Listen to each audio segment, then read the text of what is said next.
Querido amigo, tendemos a confundirnos. Solemos pensar que la guerra es eso que se libra con tanques, con ametralladoras, con misiles, con aviones y con todo tipo de tecnología, soldados, etcétera. Cuando realmente hay múltiples tipos de guerras, hay múltiples formas de hacer frente al enemigo. Y a lo mejor nosotros estamos en guerra y no nos hemos dado cuenta. O a lo mejor sí que lo hemos hecho y estamos pagando las consecuencias. Muchas veces antes de que un tanque o un vehículo militar traspase una frontera, se producen otros tipos de batallas y de confrontaciones. Y una de las más claras es la guerra de la propaganda. Hay veces que esa batalla, por ganar en el discurso, se libra dentro de un país. ¿Acaso no es una guerra lo que nos ha dedicado Pedro Sánchez o lo que ha iniciado Pedro Sánchez contra los jueces o los medios de comunicación en los últimos tiempos? Leí hace unas horas que ahora van a intentar apartar al juez Peinado de la causa de Begoña Gómez. También le está cayendo lo suyo al juez Aguirre, porque está siendo, como contaremos en este programa, el gran obstáculo para la amnistía de Carles Puigdemont. Hay diferentes formas de hacer la guerra. Y el gobierno, por ejemplo, ahora nos ha declarado la guerra a los medios de comunicación. El próximo día 17, esta semana que entra, va a presentar en el Congreso de los Diputados Pedro Sánchez su plan para la regeneración del sector de los medios de comunicación, que desde luego va a ser un ataque hacia, sobre todo, la financiación de esas empresas. Los ataques hacia la línea editorial ya han comenzado, desde luego. La persecución de alguna u otra forma a periodistas a través del señalamiento ya es un hecho. También a jueces y también a cualquiera que se interponga en su camino, porque el de Moncloa es un animal herido y ha decidido defenderse como gato panza arriba. Todo esto comenzó 3 días después de las elecciones de Galicia, podemos decir, cuando saltó el caso de las mascarillas, el que implicaba a Koldo, a Ábalos, a De Aldama y a todos esos comisionistas o presuntos comisionistas que tan cercanos han estado algunas personas del gobierno, como el entonces ministro de Transportes José Luis Ábalos. A partir de ahí se inició una batalla por el relato. Ellos lanzaron el caso del novio de Isabel Díaz Ayuso y posteriormente también uno que era completamente falso, que era el de la mujer de Núñez Feijóo. Iban saliendo escándalos y en cuanto el juez decidió convocar como investigada a Begoña Gómez a su juzgado, llegó Pedro Sánchez y digamos que aireó una carta a la ciudadanía que le serviría posteriormente para plantear la reforma sobre los sectores díscolos. Estos últimos días lo hemos visto. Antes de que Begoña Gómez fuera citada al juzgado, aparecieron con la idea del llamado pasaporte. Y aparecieron también aquel caso del juez Peinado y los 2 DNIs. Esto también es una especie de batalla que se libra constantemente entre las diferentes opiniones o las diferentes facciones que hay en el poder de un país. Es la guerra por el relato. Pero hay diferentes tipos de guerras. Rusia nos ha declarado una guerra. Y es una guerra híbrida, porque Europa ya no es ese territorio en el que potencias coloniales ejercen la hegemonía en diferentes puntos del mundo o pelean por la conquista de diferentes territorios. Hoy Europa es un territorio en disputa. Y hasta que nosotros, los habitantes de este continente, no nos demos cuenta, seguramente no entenderemos los efectos de lo que está sucediendo a nuestro alrededor. Y sí, Rusia ha intentado influir en nuestra política, ha intentado influir en nuestros medios de comunicación, en nuestros gobernantes y sobre todo en los grupos que considera que nos pueden desestabilizar. Es muy curioso, precisamente, como contaba, que uno de los puntos en los que ha intentado influir, como decía, es Cataluña. ¿Por qué? Pues porque evidentemente es el punto débil de la España contemporánea. La deuda financiera y Cataluña. Y más allá de eso, la agitación estúpida política provocada siempre para que cada cual intente ganar unas u otras elecciones o por lo menos influir de una forma mayor o menor en la ciudadanía. Pero esos son asuntos menores en comparación con las cuestiones económicas y por supuesto con ese punto débil que es Cataluña. Rusia lo vio y en 2017 realizó una serie de acciones que si no las sabes te van a sorprender y que te las vamos a contar en este programa. No es casualidad el tuit que el otro día, cuando el juez Aguirre, el valiente juez Aguirre, dijo que a Carles Puigdemont a lo mejor habría que imputarle un delito de traición, no es casualidad que Puigdemont saliera con este tuit que vemos en la siguiente imagen. que dice: acabamos de presentar una querella por prevaricación y malversación contra este juez. Ya sabemos que la toga nostra, protegerá siempre a uno de los suyos, pero no dejaremos de perseguirlos hasta donde haga falta. Este tuit es muy significativo, porque hay un juez que está investigando las conexiones entre los independentistas y la Rusia de Vladimir Putin. Es un juez valiente que ahora mismo se ha convertido en alguien molesto para el gobierno, porque se interpone entre sus planes de aplicar la amnistía para cumplir con sus objetivos políticos, porque el gobierno pende de un hilo y esos hilos muchas veces llevan a territorios que no son nada agradables, entre ellos Junts, un partido que casualmente está más a la derecha que algunas de las fuerzas a las que se asocia a la ultraderecha el propio gobierno, pero del que se nos cuenta una verdad a medias. Vamos a hablar en este programa con David Zalandete, que acaba de publicar, un prestigiosísimo periodista que es el que más sabe en España sobre las injerencias rusas, corresponsal de ABC en Estados Unidos, y le vamos a tener con nosotros para que nos cuente todo lo que sabe o todo lo que informa en su libro, que es fantástico, que se llama La trama rusa. Como siempre te digo, esta es la edición número 12 de Lo que no te han contado. Soy Rubén Arranz, escribo en El Independiente, y todos los viernes a las 9 de la noche, al filo de las 9 de la noche, puedes ver aquí en Vivo a Media este espacio en el que a lo mejor no te vamos a descubrir algo que no sepas, pero por lo menos vamos a poner en orden toda la información que recibes. Vamos allá. Han trascendido estos días atrás, hace algo más de una semana, unos audios que resultan, digamos, perjudiciales para la reputación, en principio, del juez Joaquín Aguirre, que es el que instruye, como te decía, la causa que investiga el cómo Rusia intentó influir dentro del proceso independentista de Cataluña y el cómo altos cargos de la Generalidad, incluido el propio Puigdemont, se reunieron con emisarios rusos. Algunos dicen supuestos emisarios. Llama mucho la atención porque estos audios de los que te hablo, estos cortes de voz del juez Aguirre, no los publicó un medio de comunicación al uso, sino que los reveló Canal Red. Canal Red es el medio de comunicación de Pablo Iglesias. Por supuesto, al que no se puede relacionar con ningún movimiento subversivo internacional, no pienses mal. O a lo mejor con todos, o a lo mejor con varios. Hay quien siempre está a la contra, hay quien siempre está, digamos, en el terreno opuesto a lo que es no iba a decir la legalidad, pero sí lo que realmente deciden los aliados o lo que realmente conviene a un país. Y en algunos casos resulta desde luego sospechoso. Resulta, entre otras cosas, a lo mejor digno de cuestionarse determinadas presencias o determinadas ausencias, lo que se ve en Canal Red. Y una de las personas que en la base, que es el podcast de Pablo Iglesias, aparece casi de seguido, es la que vemos en esta imagen, que es Ina Afinogenova. Esta persona, esta mujer, periodista y presentadora, estamos viendo su página de Wikipedia porque la tiene de origen ruso. Fue, digamos, una de las responsables de Russia Today en español.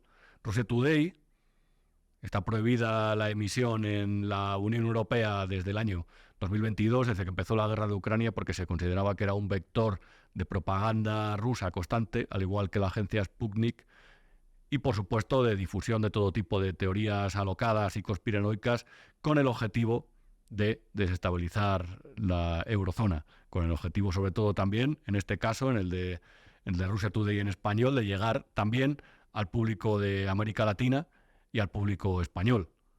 Siempre, además, transmitiendo el argumentario que le convenía a Putin.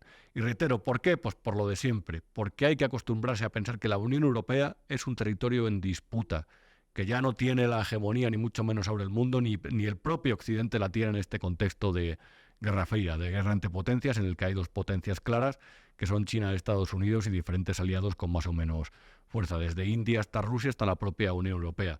Pero ese papel predominante ya no lo tiene, y eso se traduce en determinados episodios que llaman la atención. Y de repente han aparecido en este ecosistema digital algunas personas que casualmente siempre transmiten las teorías que son más beneficiosas para los que podríamos considerar, lo puedes llamar nuestros enemigos o lo puedes llamar las voces más críticas con respecto a la postura que defiende Europa o que defiende la propia OTAN. Y uno de ellos es el medio de Pablo Iglesias, como reitero, siempre en la posición contraria. Iba a decir en la trinchera, pero a lo mejor es mucho hablar, pero también lo está, en la trinchera contraria. En esta imagen puedes ver el programa en el que anunciaron su exclusiva, porque este canal se emite en YouTube. Audios del juez Aguirre. La voz del lawfare. Lawfare es la palabra importada, terrible, me parece asquerosa, sinceramente, con la que ellos definen la acción de la justicia que intenta influir en las decisiones políticas. Es decir, cuando la justicia se haga un papel muy diferente al de simplemente aplicar la ley. Intenta legislar o intenta tomar la posición del Ejecutivo o intenta tumbar determinadas posturas políticas. Creo que siempre hay que desconfiar de quienes apelan al victimismo. Y lawfare lo han citado todos, lo ha citado la propia también Ayuso. Y siempre hay que desconfiar en este caso. No ha citado el término lawfare, pero también apelaba el otro día a la teoría de la conspiración. Y yo eso, generalmente, salvo que haya pruebas fehacientes, no me lo creo. Y en este caso, que es el de Iglesias, tampoco, por supuesto. Echa un vistazo de todas maneras a cómo lo narraba Iglesias lo de estos audios. Primero, al audio en cuestión, por supuesto. Me ha dicho que ayer se tumbó lo de la ley de amnistía, se tumbó por vía. Claro, es que no será la tumbas, no será a otro gobierno le quedan 2 territorios alemanes. 2. Y ya está. A tomar por culo. Entonces, hay gente que se está situando ya, ¿sabe? A tomar partido, y a partir así. Reitero, esto es un audio que se captó en una conversación con miembros del juzgado, con funcionarios, en un ámbito privado. Y es verdad que es una opinión, digamos, un tanto altisonante. Y es verdad que es una opinión política, pero reitero, en el ámbito privado todos tenemos opiniones, más o menos afortunadas. Otra cosa es que luego se trasladen al profesional y otra cosa es que el juez Aguirre posteriormente actúe con esa animadversión manifiesta a la hora de instruir sus casos. Eso, por supuesto, no lo explican en Canal Red. De hecho, Iglesias se refiere así a esto. Con el titular, separatistas catalanes, la puerta trasera europea de Putin. No solamente las fuentes judiciales a las que ha tenido acceso Diario Red confirman que la filtración de la información a la prensa alemana proviene del propio Aguirre, sino que además el día siguiente, el 30 de enero, día de la votación, se produjo un hecho insólito. Aguirre concedió, en plena instrucción judicial de la supuesta trama rusa, una entrevista a un medio alemán en la que el juez instructor llegó a denunciar la influencia directa de Rusia en el proceso de independencia de Cataluña. Madre mía. Vamos a poner en orden la información. Ahora bien, antes simplemente una cuestión. Todos los satélites rusos que existen en el panorama mediático y activista español y todas las personas que tienen un discurso más anti-OTAN tienen una extraordinaria capacidad para omitir las violaciones de los derechos humanos, de cuestiones tan básicas como el derecho a manifestarse o el derecho simplemente a presentarse a unas elecciones y ser oposición o una alternativa que existe en Rusia para con los opositores. Eso nunca lo destacan. Y hay un movimiento llevado por los países enemigos de Occidente, podamos llamarlo así, por el cual intentan hacer ver que las autocracias o regímenes como el chino comunista son más eficientes, más efectivos que las democracias occidentales. Y respetan más a sus ciudadanos, cuando eso es falso, eso es una falacia, y eso esta gente generalmente lo omite. Y eso es tan burdo, es una maniobra de manipulación y es una media verdad tan burda que desde luego, por lo menos conviene subrayarla. Y luego a partir de ahí cada cual tiene la opinión, porque efectivamente las democracias occidentales, la propia Occidente y la propia OTAN no son entidades perfectas, desde luego. Y sobre todo también hay que tener en cuenta una cuestión, esto lo decía Noam Chomsky, la propaganda es una cuestión a la que recurren los estados para establecer dominio sobre sus propios ciudadanos. Y tendemos a mirar a Kazajistán o a Corea del Norte para detectar la propaganda cuando a nosotros también nos llega por diferentes formas. En la España de Pedro Sánchez es una evidencia lo que es la propaganda. Es una evidencia lo del equipo nacional de natación de opinión sincronizada, lo del equipo olímpico de opinión sincronizada. Todos opinan a la vez y todos opinan a favor del gobierno. También es una evidencia que en el panorama internacional muchas veces se nos plantean cuestiones extremadamente sesgadas, no solamente en el conflicto con Rusia, sino también en las cuestiones relacionadas con Latinoamérica o con Asia. Ahora bien, decir que estos sistemas son más imperfectos que el régimen comunista chino o que ese neozarismo de Putin, a lo mejor es mentir. Vamos a ordenar los hechos. En esta imagen puedes ver realmente a lo que se refería Puigdemont en su primer tuit. El juez Aguirre declara no amnistiable la organización criminal de Puigdemont para traicionar a España con Rusia. Esta noticia es de Libertad Digital. Y lo que realmente afirma el juez es que Puigdemont es sospechoso de traicionar a España y a la Unión Europea con la Rusia de Vladimir Putin. Todo esto deriva de un caso que se denomina Volov, en el que también están relacionados Gonzalo Boye, el famoso abogado también de todos los malos, entre ellos de Puigdemont, y el director de la oficina de Puigdemont, Josep Luis Alay, además de Artur Mas, Elsa Artadi, la exdiputada catalana, y otras 8 personas. Les acusa en concreto el juez en el auto, que tiene 39 páginas, está suficientemente argumentado, por tanto, de traición, malversación y organización criminal. Y dice: la amenaza rusa a los valores democráticos de la Unión Europea no está centrada exclusivamente en Cataluña, sino que afecta a otros países como son Alemania, Francia, Italia o Letonia. En Cataluña ha sido grave el caso, la cuestión, y desde luego este juez está intentando llegar hasta el final. Pero esto afecta a toda Europa. Esta es la guerra híbrida, la guerra de la propaganda, la guerra de la desestabilización, la de influir antes de los procesos electorales y la de apoyar de unas formas u otras a todos los movimientos subversivos que lo que hagan es promover la desestabilización de los estados europeos. Esto es en un contexto de guerra real en Ucrania y de guerra fría en todo el mundo, entre ellos en Europa. A lo mejor, reitero, no habías caído a la cuenta de ello, no le daba la suficientemente importancia, pero guerra de Rusia, en este sentido, nos ha declarado la guerra. El otro día, como podemos ver en esta imagen, que es la cuarta, publicaban en Independiente algo que resulta bastante interesante. Lo resumo, que se lo preguntaremos ahora a David Zalandete.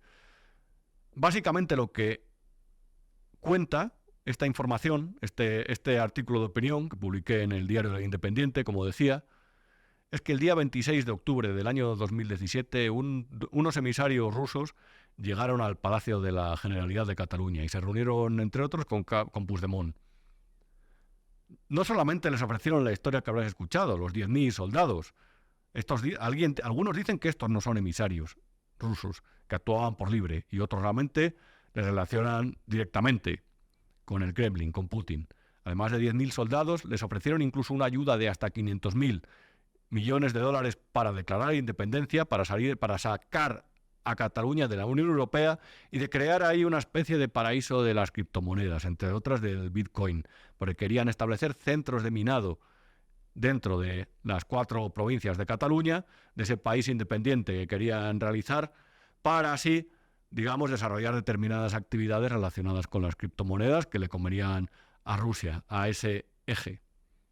Todo esto viene en el libro La trama rusa, que lo ha escrito David Zalandete y lo ha publicado, como decía, La esfera de los libros. Y en este programa vamos a hablar con él. De hecho, lo vamos a hacer sin más dilación.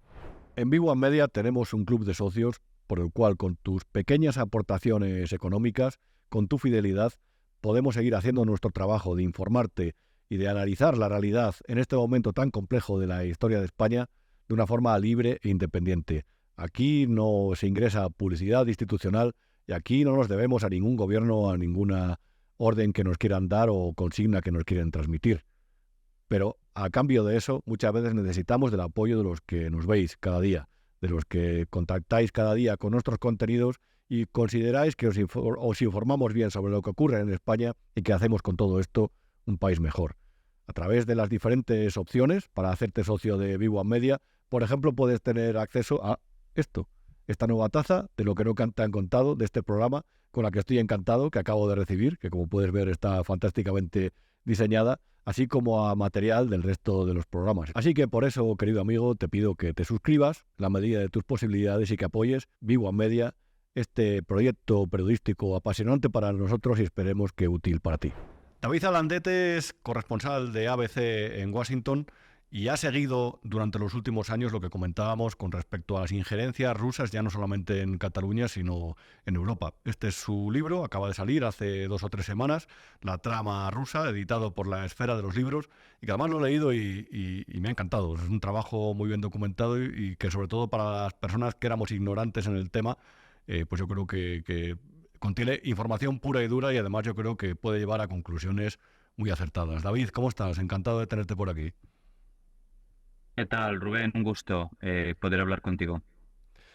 Vamos a ver, lo primero que te quería preguntar es algo ligado a la actualidad y es por esas palabras del juez Aguirre, que básicamente lo que dice es que la trama rusa o las conexiones de Puigdemont y su entorno con Rusia son, digamos, el último obstáculo o pueden ser el último obstáculo para amnistiarlo. ¿Cómo es la situación en este sentido?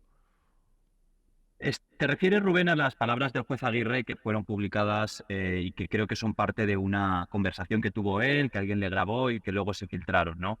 Entonces yo ahí sí que quiero decir que cualquiera, jueces, periodistas, políticos, tienen derecho a tener sus opiniones.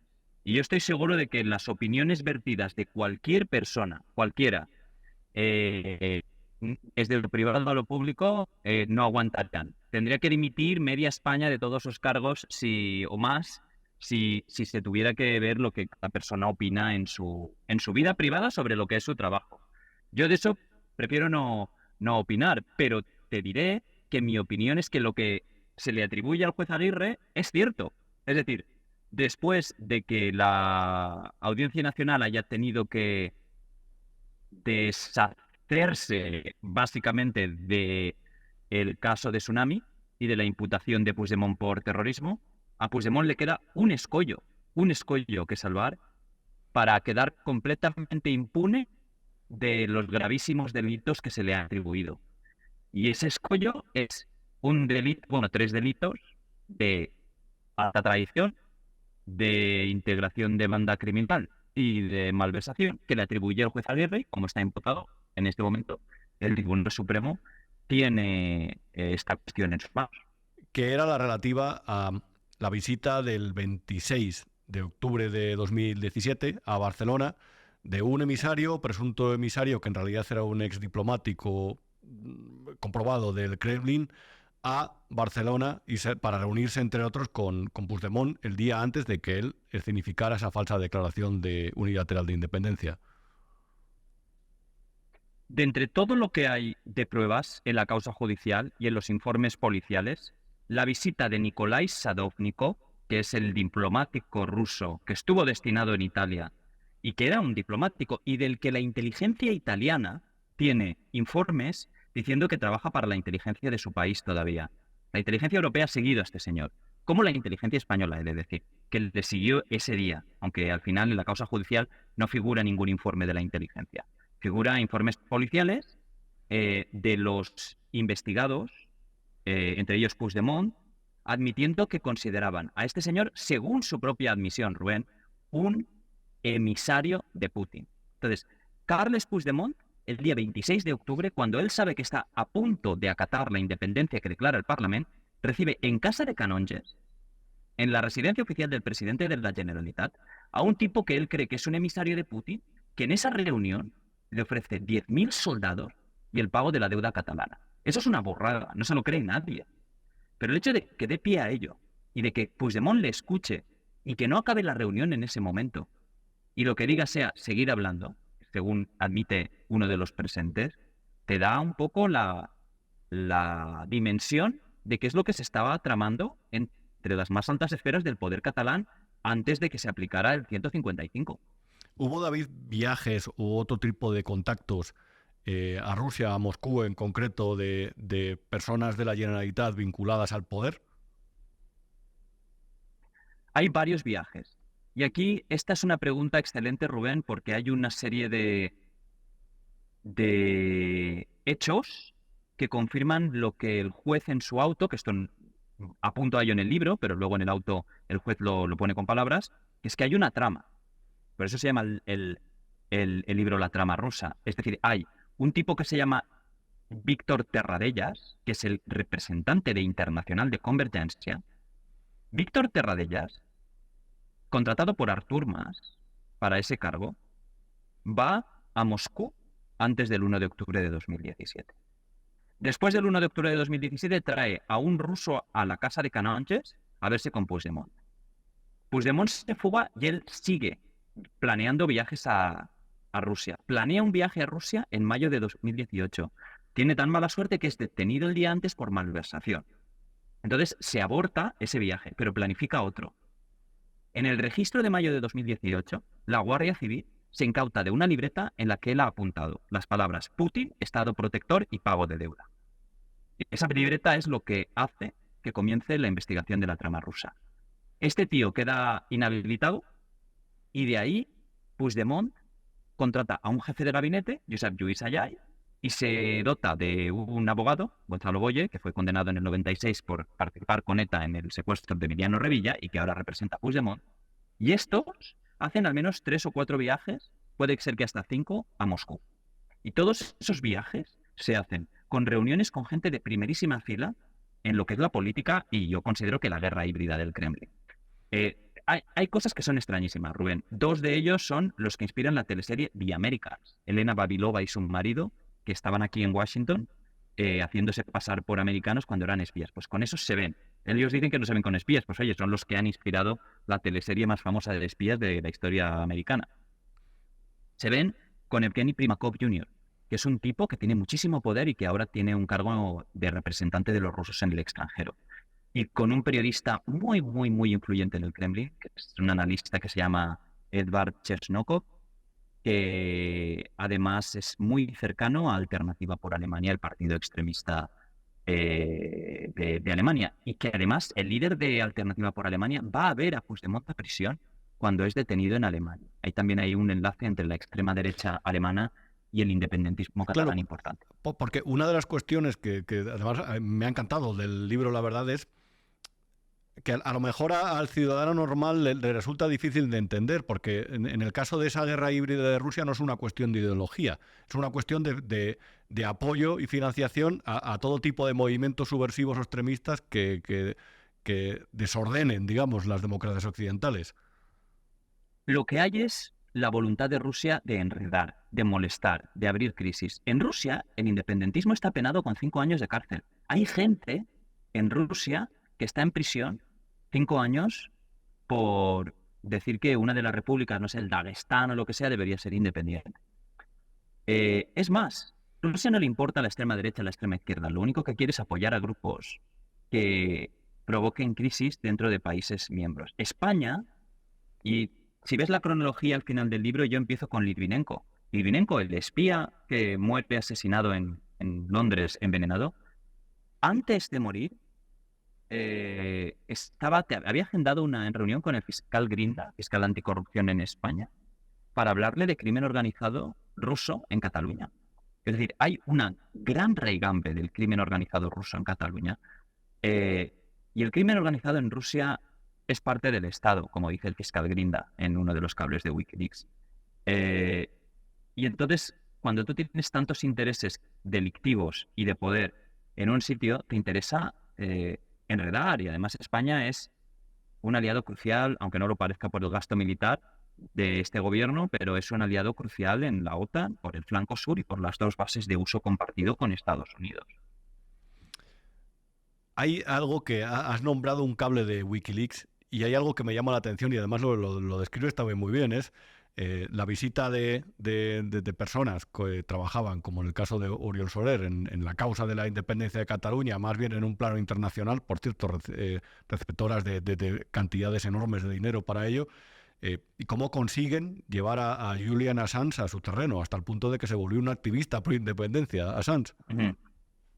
Sí, tú de hecho, Rubén, has seguido muy de cerca el caso de estas subvenciones, ¿no? Y tú has publicado muchísimo sobre ello y has ayudado mucho a que se contribuya a ver cuál es en realidad el clientelismo en Cataluña, ¿no? Como gente como Oriol Soler, es gente que son empresarios millonarios hoy en día por las subvenciones que han recibido. O sea, ahí hay un sistema, ahí hay un entramado. La independencia o la consecución de la independencia no es solo cuestión de unos líderes políticos, hay unos empresarios que piensan que se van a beneficiar de ello. Hay gente que está imputada por corrupción, que esto es mi interpretación, como los Pujol, etcétera, etcétera, que les conviene que Cataluña sea independiente porque ya no van a tener la justicia española pisándoles los talones. Y ahí confluyen una serie de elementos con Julian Assange, pero la visita de Oriol Soler a Julian Assange se hace después del 1. Hay una visita todavía más importante que detallo en el libro, que es la de un diputado que se llama Dana Rohrabacher, que es un diputado trumpista, que ya deja de serlo en el 2018, pierde las elecciones en California. Y a este le apoyaban muchísimo en Moscú. Y aquí en Washington se le conocía como el diputado más trumpista y putinista a la vez de cuantos había habido. Era de los dos, fan de los dos. Pues bueno, este señor, después de sus múltiples viajes a Moscú, que tuvo muchos, volvió convencidísimo de la independencia de Cataluña. Pero tanto es así que hizo discursos en el Capitolio defendiendo que el Capitolio condenara la represión del Estado español. No le hizo nadie ni caso, vamos. Pero está claro que Rohrabacher fue a Moscú, y esto es un hecho, Rubén, fue a Moscú en verano de 2017 y de vuelta de Moscú paró en Londres a ver a Assange. Y se vio con Assange en agosto de 2017 y varios días después Assange empieza a tuitear a favor de la independencia de Cataluña, después de verse con Rohrabacher. Antes, Assange no daba indicación de que esto le interesara lo más mínimo. No se había pronunciado por la independencia de ningún sitio. Esto es bastante habitual. Hay una diputada, eurodiputada letona, que se llama Tatiana Zdanoka, que es muy amiga de Junqueras, que se ha visto con Puigdemont, que estuvo en Barcelona el 1. Esta mujer es eurodiputada por un partido que se llama la Unión Prorrusa de Letonia. Básicamente su plataforma es denegar la independencia de las repúblicas bálticas. Ella quisiera que las 3 repúblicas bálticas se reincorporaran en Rusia y se aniquilaran sus nacionalismos. Pero esta señora, a la vez, es la más pro-independentista catalana y vasca de cuantas hay en el Europarlamento, más que los propios independentistas. Entonces es una serie de contradicciones absurdas, como las de Assange, que están defendiendo la libertad de prensa, la libertad de expresión, y al final acaba siendo un instrumento al servicio de Rusia. Esto es mi opinión.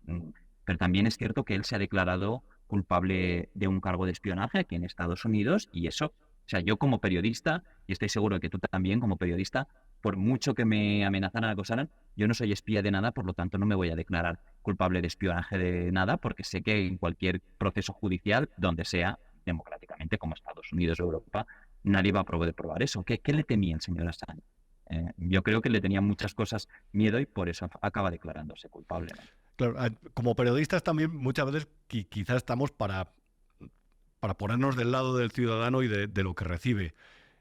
Y hay algo que me resulta crucial en tu libro y es cómo defines, cómo describes lo que se llaman las fábricas de troles y lo que se ha convertido en ser un troll en Rusia. De hecho, yo creo, si no recuerdo mal, una de unos edificios gubernamentales estaba en San Petersburgo, la ciudad de apertura a la Europa occidental de Rusia, por llamarlo de alguna forma. Y hay todo un proceso sofisticado de creación de troles para generar opinión pública en el resto de los países, ¿verdad? Esto es algo que lleva Prigozhin, que es este empresario que murió, al que mató Putin después de que hiciera una revuelta en contra del Kremlin durante la guerra de Ucrania. Y bueno, pues este tipo creó una serie de empresas financiadas con dinero público y también dinero suyo, se sospecha, que básicamente lo que eran como grandes redacciones, como las redacciones de medios de comunicación, pero lo que hacía esta gente era publicar en redes sociales, primero en Rusia, luego fuera de Rusia, en inglés, español y otros idiomas, contenido favorable a lo que Rusia estuviera dictando en ese momento. De ahí salieron miles de cuentas favorables a Trump en las elecciones de 2016, pero una vez se archivan los tweets que Twitter reveló, haciendo una pequeña investigación, yo sinceramente lo que hice fue buscar tweets de Cataluña y me encontré algunos incluso con mi nombre. Es decir, tweets que Assange publicaba negando la injerencia rusa y atacándome e insultándome eran replicados por decenas de cuentas, y esto lo cuento en el libro, que están, según Twitter, desactivadas porque son en realidad instrumentos de trolls y de bots de la fábrica de San Petersburgo. Es decir, se activó esa gran red para compartir contenido favorable a la independencia, acusando a España de limpieza étnica, de ser un Estado fascista, bueno, todo lo que vimos en el 2017, vamos. Hay otra pregunta, más allá del libro, pero me resulta muy interesante y además voy a planteártela de forma directa.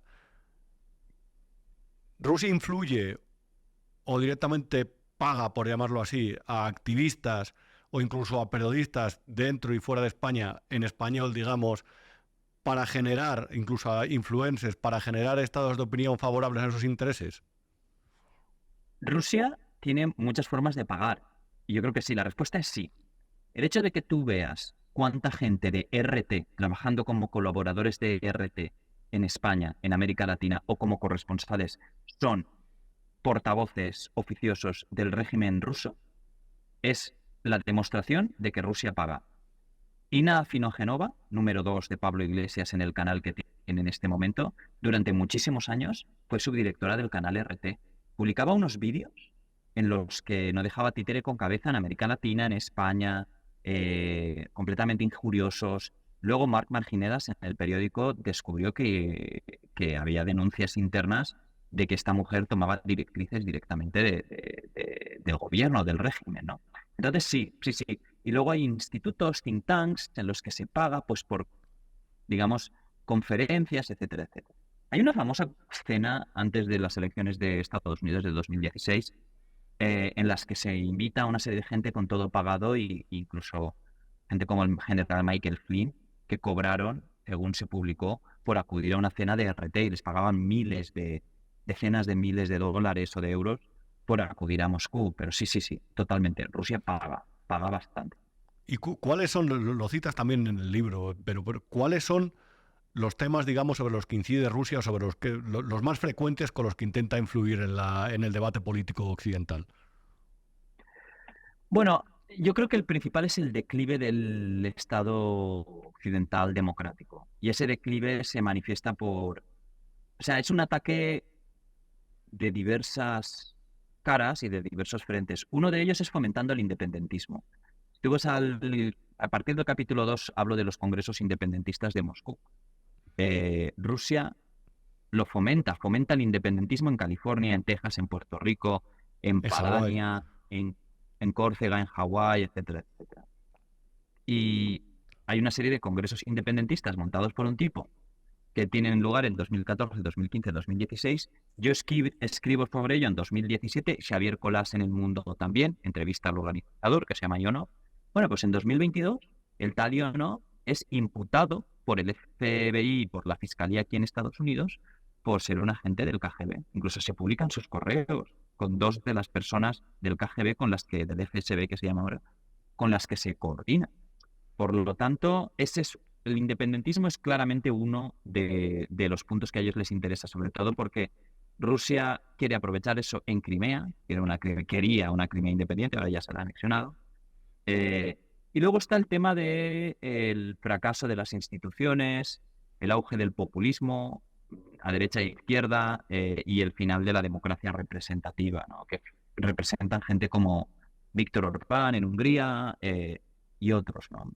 Yo creo que esa es la segunda pata de esta campaña.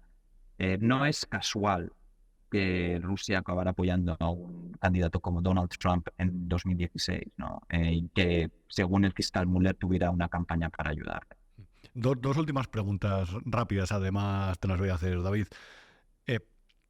La primera es, ¿crees realmente que se produjo algún contacto directo o hay constancia de algún contacto directo entre Puigdemont y Vladimir Putin, o esas siglas PU? A ver, lo que hay es Terradellas le manda, es que es ridículo, ¿no? Pero Terradellas le manda a Puigdemont un mensaje que dice: están planteando una videoconferencia con Putin. O sea, con PU, ¿qué dices tú? O sea, Puigdemont llega a oír de parte de su representante internacional o de su partido que puede haber una conferencia con Putin, una videoconferencia, y se lo cree, o sea, lo hablan directamente. No Putin. Alay, el jefe de gabinete, o Terradellas, uno de los dos, llega a hablar con alguna gente de que va a visitar la sede del FSB, que ellos le llaman Cantora, que es como se le conoce comúnmente entre los expatriados rusos en España, le llaman Cantora a la sede del KGB, ¿no? Y ellos piensan que van a ir allí, ¿no? Por lo tanto, no hubo, y estoy seguro de que no hubo un contacto con Putin, pero sí que Puigdemont o sus asesores lo creían posible y lo buscaban. Y eso es lo importante para mí, es lo que el independentismo catalán pensaba. O sea, el hecho de que a ti te vengan tres, vamos a llamarles comúnmente, y esto es una opinión mía, tres fantasmas que dicen representar a Putin y que te ofrecen soldados y tal, el hecho de que tú les creas es lo importante. Es como una operación del FBI en la que te crean una apariencia de delito para que tú lo cometas y lo acabas cometiendo y te imputan y acabas de alguna forma picando y acabas siendo condenado. Pues es lo mismo. Esta gente creía que estaba hablando con el poder ruso y ahora nos quieren decir que no, que aquello era una exageración, que no, que nadie se tomaba en serio a este o al otro. Pero en ese momento está claro que Puigdemont no tenía ninguna opción. O sea, el 26 de octubre de 2017, Puigdemont está a punto de acatar la independencia y sabe que nadie la va a admitir. Sabe que va a tener que salir del euro si la proclama y se acepta, sabe que va a tener que salir de la OTAN, de la Unión Europea, de todo. ¿Quién te queda? China o Rusia. Y ahí veía una opción y la exploró. Y eso es por lo que el juez Aguirre, en un auto que, por cierto, está escrito, una exposición razonada, perdón, que está escrita de forma, yo creo que bastante detallada y rigurosa, acaba demostrando que ahí hay una trama de verdad, ¿no? Tú, por último, David, ¿tú has sufrido algún tipo de presión, persecución, situación compleja? Porque yo recuerdo cuando hablaba con Ignacio Zembrero y me comentaba incluso que hasta había sentido que los servicios secretos marroquíes les sacaban fotografías mientras estaban en un restaurante de Madrid. Rusia no es, desde luego, el país más cómodo, o por lo menos el poder ruso, perdón, para escribir a tenor de determinados precedentes que conocemos. ¿A ti te ha sucedido algún episodio en este sentido? Bueno, o sea, nada comparable a lo que han sufrido compañeros que han tenido que salir de Rusia y han sido perseguidos, periodistas americanos, españoles, que saben que han entrado en sus casas y que han vivido bajo el yugo de tener que informar de Rusia desde Rusia. Eso es la gente, un Marc Marginedas, un Xavier Colás, esa es la gente que se ha jugado el tipo, y es la gente que de verdad, en mi entender, son héroes informando de Rusia, ¿no? Porque se precisa valentía para hacer ese trabajo.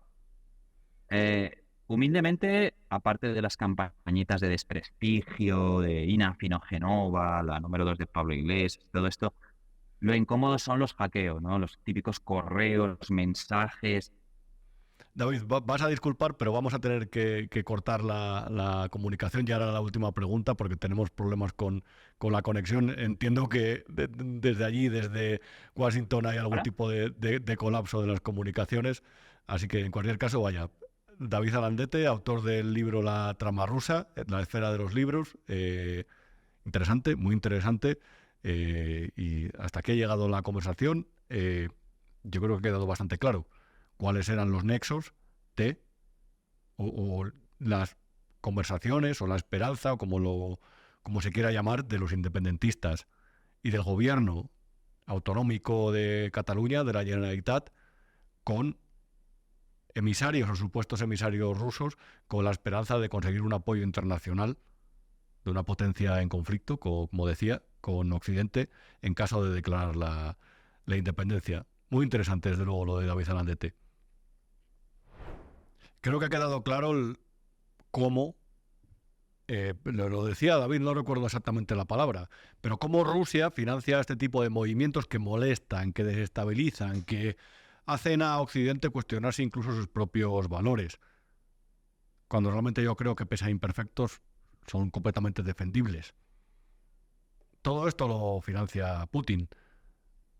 Y sobre todo muchas veces, como lo hemos escuchado, financia movimientos independentistas, desde Hawái hasta Texas, hasta la propia Cataluña, que posteriormente él, dentro de su territorio, dentro de Rusia, prohíbe, y además con penas fuertes. Simplemente el mero proselitismo sobre estos movimientos, aunque no sea la afiliación Y esto llama la atención porque la tolerancia de Putin con la oposición es nula. Hay una verdadera persecución desde hace años. A ellos ya en su día, cuando entró al poder, a los oligarcas, algunos lo terminó en Siberia. Porque él quería a sus propios oligarcas, él quería su propio sistema y a la oposición la ha ido desmontando, desarticulando poco a poco. El último caso conocido al respecto o de repercusión internacional fue el que vemos en esta imagen, que es la muerte en la cárcel después de una cruenta persecución de Navalny, de Alexei Navalny, como vemos en esta información de la que se hizo eco el Independiente. La siguiente imagen en esta podemos ver la teoría de su mujer, que luchó durante mucho tiempo por su libertad y sobre todo porque sus valores se extendieran por Rusia, por lo menos se escucharan. Putin mató a mi marido, acusa a Yulia Navalny, viuda del opositor, después de su fallecimiento en la cárcel, que prácticamente Rusia intentó revestir de una noticia normal, pero que realmente apestaba a eso, a purga. Son muchos los que han muerto en las cárceles rusas y en el Gulag durante la época soviética y también posteriormente. Durante este neozarismo también, lo que no sabremos, madre mía. Amnistía Internacional, criticable, pero realmente con algunos enfoques interesantes, hizo hace un tiempo un resumen de lo que es la Rusia contemporánea en cuanto a el cumplimiento de los derechos fundamentales. Y sacó algunas conclusiones de las que te quiero leer 3, porque creo que mereces saberla. Porque muchas veces los propagandistas, que además son de diferentes tipos en España actualmente, y que muchos son lobos con piel de cordero, muchos te hablan de defender tus derechos y posteriormente son parte interesada en esta historia. Hay que tener mucho cuidado con los que se dicen activistas e influencers muchas veces, porque los hay muy buenos, excelentes, pero los hay también que sirven a intereses que apestan. En este lado del Atlántico y en el otro. En España y en algunos estados de Estados Unidos. Hay alguno que va de exiliado. Bien, decía el informe de Amnistía Internacional. Cito textualmente. Las autoridades rusas llevan años reprimiendo el derecho a la libertad de reunión con increíble persistencia e inventiva. Las ilegítimas restricciones, obligaciones y duras sanciones impuestas a las personas que se manifiestan en Rusia son tan absurdas que solo pueden describirse como kafkianas. De las 13 reformas legislativas más importantes utilizadas para restringir el derecho, he dicho 13, reformas legislativas utilizadas para restringir el derecho a la libertad de reunión pacífica en Rusia, 9 han sido aprobadas desde 2014, es decir, en la última década, como parte de la represión de las protestas antigubernamentales y de los derechos humanos. En otras palabras, si reclamas que se cumplan tus derechos a manifestarte, tus derechos a presentarte unas elecciones, si eres crítico, por ejemplo, con la acción bélica en Ucrania, a lo mejor terminas en la cárcel, allí. Si eres un periodista que lo cuenta, a lo mejor te prohíben o a lo mejor te tienes que ir de ahí, como le ocurrió hace poco a Xavier Colás del diario El Mundo. Si disientes con la versión oficial, a lo mejor te ocurre algo. Estos son los que lanzan el mensaje de que en Occidente no hay libertades, o que Occidente nos lleva a la Tercera Guerra Mundial, como dicen los repugnantes putinejos en sus medios actualmente. Repugnantes, cualquiera de ellos y de ellas. ¿Europa nos lleva a la Tercera Guerra Mundial? ¿Quién inició la invasión de Ucrania? ¿Quién invadió Crimea? Por favor. Hay alguno que... Bueno, vamos a dejarlo ahí, porque luego te amenazan con querellas. O te llaman miserable. O sicario. Cuando los sicarios son ellos. Y esto es lamentable. Hay más sicarios, como el que vemos en la imagen 8. Porque hay casos que han pasado en España. Y uno de ellos es el de Maxim Kuzminov, al que de repente le dispararon en Villajoyosa, en Alicante. 28 años. piloto desertor durante la guerra de Ucrania. Esto es lo que decía una fuente de la inteligencia ucraniana después de su asesinato. Lo que sabemos es que había invitado a su expareja a trasladarse con él y después ya lo encontraron muerto. Este Kuzminov desertó en agosto del año pasado del ejército de Putin durante la operación de Ucrania. Se entregó al ejército ucraniano, de hecho, con el helicóptero que pilotaba en ese momento.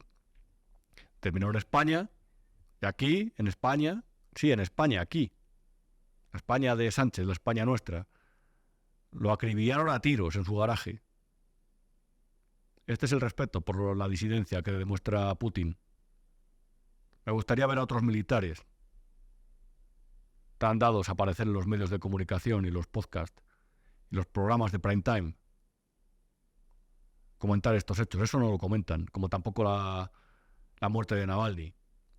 Ahora bien, cuando Europa se defiende o cuando Europa hace algún gesto de apoyar a Ucrania, rápidamente hablan de la Tercera Guerra Mundial o de los misiles balísticos supersónicos, ultrasónicos y espectaculares de Rusia y su potencia militar. Son propagandistas y son indeseables, completamente indeseables. Y alguno, ofendido, lo sabe, te amenaza con querellas, aunque no le cites, porque se da por aludido, porque encima hiperventilan cuando le señalas. Vergonzoso, completamente vergonzoso. Ojalá algún día, en todos los casos, se sepa lo que cobraron, cuánto cobraron y por qué lo cobraron. Porque entonces, cuando se quiten las caretas, vamos a ver lo que era más de uno aquí, en este país. En cualquier caso, hay que ser justos, hay que por lo menos ampliar el tiro. Porque Rusia no solamente ha sido la potencia, la única potencia, el único país que ha intentado influir en España. De hecho, vaya, el gobierno de Estados Unidos a través de la CIA ha influido en muchos, desde procesos electorales hasta movimientos revolucionarios. El Irán Gate, por ejemplo. En América ha ocurrido, con aquello de mantener bajo su predominio político y económico a los países del subcontinente americano. Muchas veces se han desatado operaciones financiadas por el propio Estados Unidos que han sido escandalosas, porque era un territorio en disputa, como lo es ahora la Unión Europea, de poder menguante en el sistema global.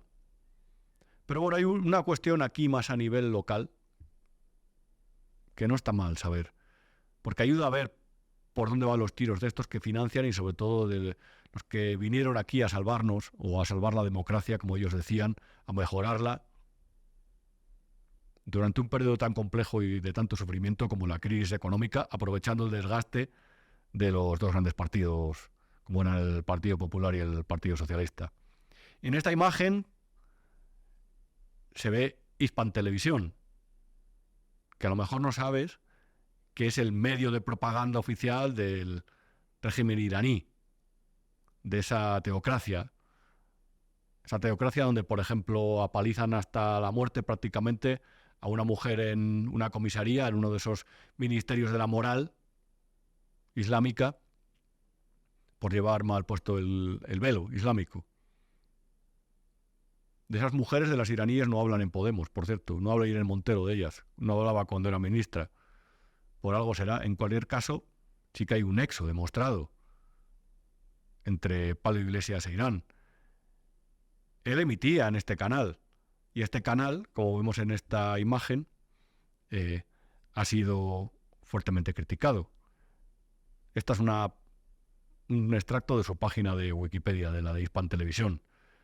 Por ejemplo, El País, el diario El País, considera que el canal tiene una marcada carga ideológica que trataría de legitimar el sistema político iraní.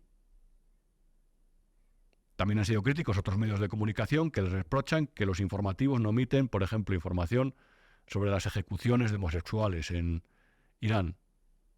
Esto se supone que nos tienen que servir de ejemplo. Esto se supone que no se les puede criticar. ¿Por qué? Porque pertenecen a ese eje, más o menos sólido en momentos y con más o menos diferencias en otras, pero que tiene un enemigo común, que es Occidente, y ese eje es el de Pekín, Teherán y Moscú. Y de esto hay que enterarse, porque reitero, a lo mejor no podemos hacer nada más que asistir a este tipo de maniobras, pero por lo menos, como siempre te digo en estos programas, te hable de lo que te hable, que esto sirva para que no te manipulen, o por lo menos para que no te trasladen estados de opinión que son interesados. En esta imagen vemos a Pablo Iglesias, que tenía un programa en Hispan Televisión que se llamaba Forapache, la mafia del gobierno, decía en este capítulo. Y hablaba en concreto de la Comunidad de Madrid y como podemos ver, Ignacio González, Esperanza Aguirre y Cristina Cifuentes, los tres tenores, las dos barítonos,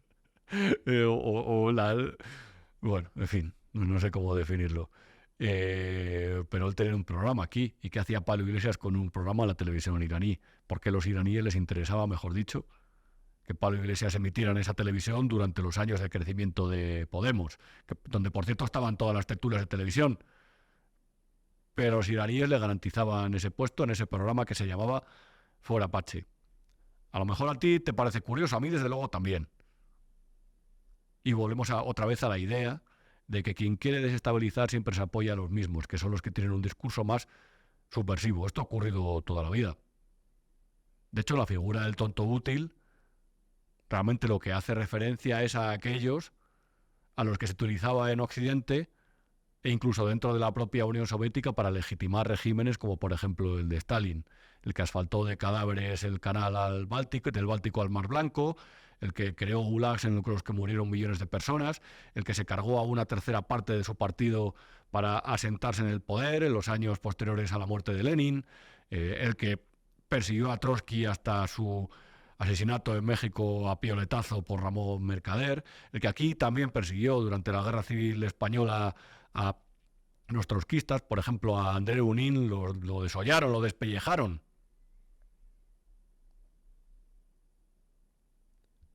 Todo esto lo legitimaban los tontos útiles. Y tontos útiles ha habido en todas las épocas y ahora también los hay. Algunos no se enteran de lo que están haciendo porque consideran que la causa que defienden es justa. Y otros realmente no lo hacen de forma desinteresada. Ampliando un poco el rango de visión, también se puede decir que los petrodólares y los países de los que proceden también han influido en Occidente. El Qatargate, de hecho, de influencia en eurodiputados, es conocido. Marruecos también influye en España. Y de hecho hay aquí una noticia del Independiente de un buen periodista como es Carlos Frías, de lo que podemos ver aquí una imagen, que llama la atención porque afirma que Acento, el lobby de Pepe Blanco, asesoró a Marruecos en Bruselas. Este se produjo en un momento que era complejo para las relaciones entre España y Marruecos. En un momento en el que, como fue el año a finales de 2022, y esto evidentemente se circunscribe dentro de esas relaciones entre España y Marruecos que tanta polémica han generado, que entre otras cosas ha motivado crisis migratorias fuertes y entre otras cosas lo que impulsó fue, para mejorar esa relación o como lo queramos llamar, porque hay digamos un velo de misterio, un halo de misterio que no se puede levantar, en este caso lo que impulsó el cambio de postura sobre el Sáhara Occidental. Pobres saharauis, dejados a la mano de Dios por parte del gobierno de Pedro Sánchez, de un gobierno de izquierdas, de un gobierno socialista, por mejorar sus relaciones con la monarquía absoluta de Mohamed VI, que también influye en España, diferentes medios, también por diferentes periodistas, por cierto. Se ven algunas columnas en prensa, algunas además de grandes grupos, por cierto, que son de echarse a temblar. En los grandes periódicos se publica también, por ejemplo, el China Daily, que es un suplemento escandaloso de propaganda del Partido Comunista Chino. Y aquí nadie dice nada. ¿Cómo tratan a los uigures? ¿Qué hacen en Taiwán los chinos? ¿Cuáles son sus maniobras expansivas en su territorio, en sus aguas? China Daily, aquí se publica en los grandes medios de comunicación. En el diario El País lo vi hace un tiempo. Propaganda de China.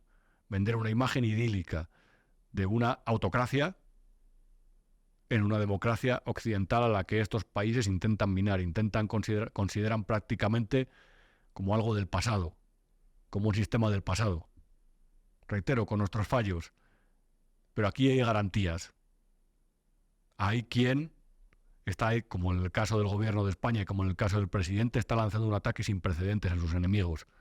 Pero aquí por lo menos la prensa y los jueces nos podemos resistir. Todavía, pero podemos. ¿Qué pasa con un disidente en China?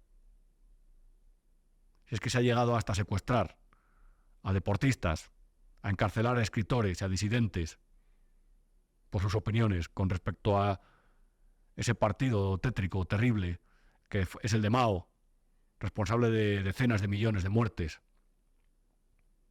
Eso es lo que hay que respetar, pese a su cambio de modelo económico. Tendremos nuestros fallos en Europa, en España, en Occidente, pero desde luego el ejemplo no está allí, de lo que quisiéramos ser, o por lo menos eso es lo que opino. Y desde luego el ejemplo no está en lo que vemos en la siguiente imagen, que es en el Grupo de Puebla, que es en otro lobby que tiene una influencia fundamental en España, con la sospecha de que España es la puerta de entrada a Europa de esta ideología populista, chavista, latinoamericana. Este grupo que promueve las buenas relaciones y el entendimiento político y social entre los dos continentes, entre los partidos que defienden esa idea de la izquierda que abandera la justicia social. Aquí tienen una arraigambre enorme en España, sobre todo desde que José Luis Rodríguez Zapatero decidió dar un giro al PSOE y transformarlo de un partido socialdemócrata a la europea a algo que tontea con ideologías populistas que desde luego se puede identificar con las de otros países de Latinoamérica. Hoy el PSOE es eso, está más a la izquierda que nunca. Hoy, en algunos casos, como el de los medios de comunicación, se confunde el discurso de Pablo Iglesias de 2024 con el de Pablo Iglesias, del año 2018 y 2019 con el de Pedro Sánchez actualmente. Eso no es casualidad.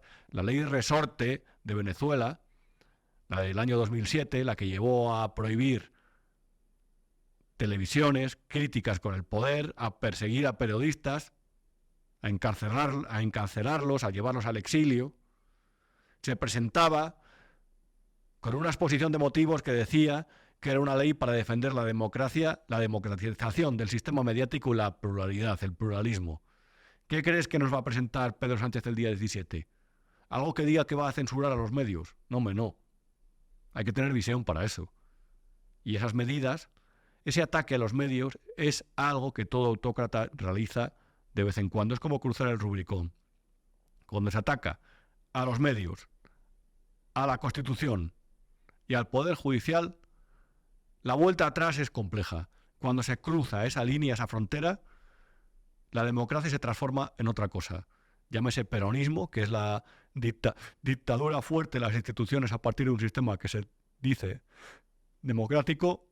Llámese chavismo, en el que se producen detenciones arbitrarias, torturas en centros terribles como el Helicoide en Caracas, o llámese cosas peores, o más o menos disimuladas. Te decía el otro día, en Polonia cerraron 50 medios de comunicación por una ley completamente restrictiva que se planteó en la pandemia, en el año 2021.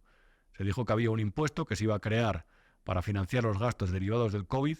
Eso repercutió en las cuentas de los medios de comunicación. Fíjate qué forma más civilina de hacerlo. Y quebraron 50 medios, la mayoría críticos. Vamos a ver lo que pasa aquí en España, en el futuro.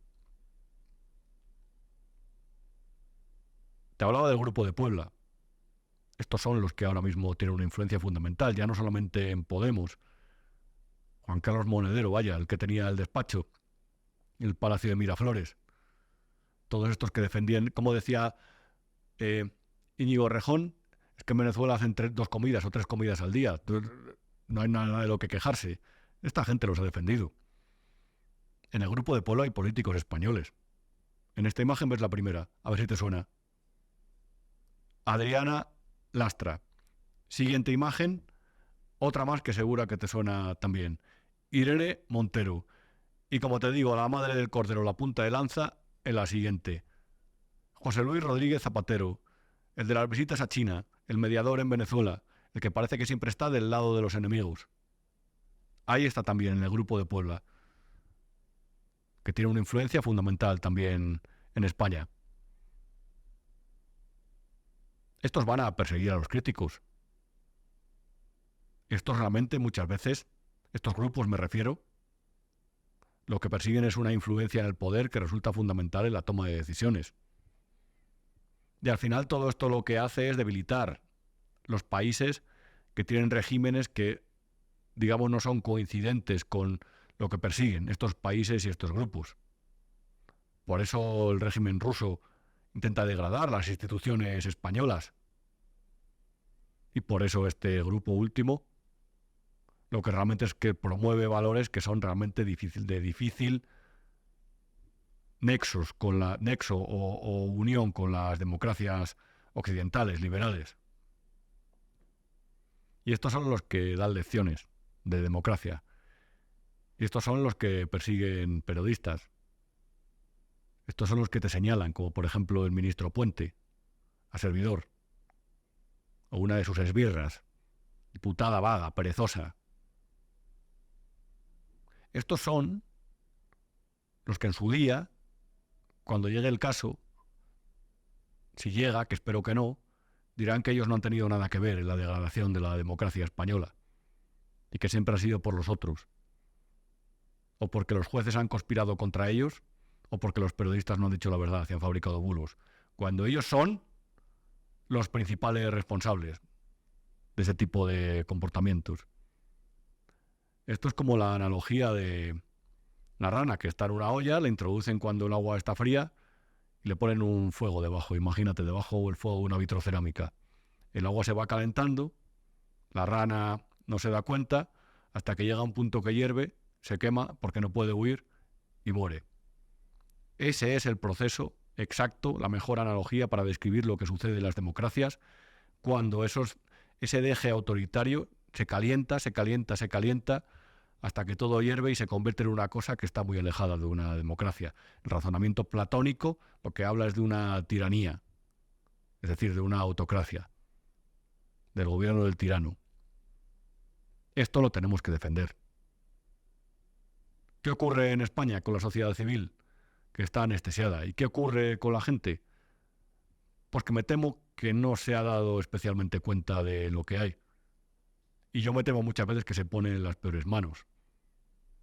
Se ha visto perfectamente, se ve en el seguimiento que tienen estos influencers prorrusos o pro-chavistas que se cuentan por miles en España, tanto en votos como en seguimiento, como en audiencia, como lo que sea. Y esto tiene un peligro. Yo desde luego, por lo menos en esta edición de Lo que no te han contado, te he intentado dar unas pistas. Y a partir de ahí las conclusiones las sacarás tú.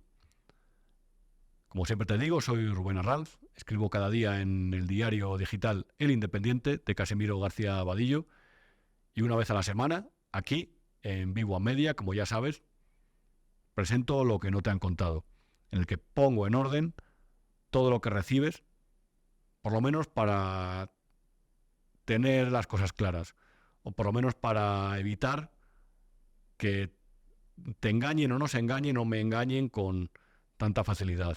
O por lo menos para que uses ese concepto de empoderamiento que tanto han puesto de moda ciertos indeseables de una forma lógica y razonable.